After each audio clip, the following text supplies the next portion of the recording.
পিনাকি ভট্টাচার্য, যার কাজ হলো শুধু ভিউ বাড়ানো,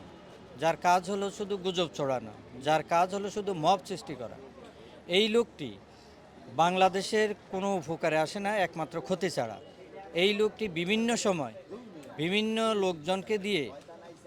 যারা কখনো রাজনীতি করে না, রাজনীতি বোঝে না, এইসব লোকদেরকে নিয়ে সেই মব সৃষ্টি করে বিভিন্ন ধরনের তাদের দাবি আদায় করার চেষ্টা করতেছে। অন্যায় দাবি, যেই দাবির সাথে সরকারের সাথে কোনো সংশ্লিষ্টতা থাকে না।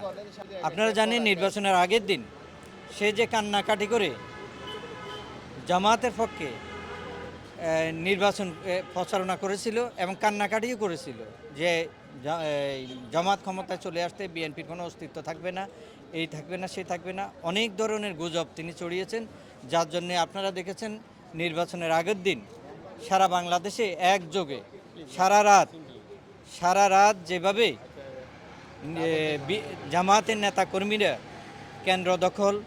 কেন্দ্রে ভোট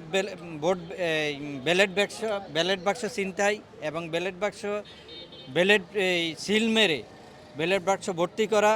তাদের প্রার্থীদেরকে সিল সহ তাদের প্রার্থীদেরকে গ্রেপ্তার করা, বিভিন্ন ধরনের এই উস্কানিমূলক জিনিসগুলো সব কিছু পিনাকি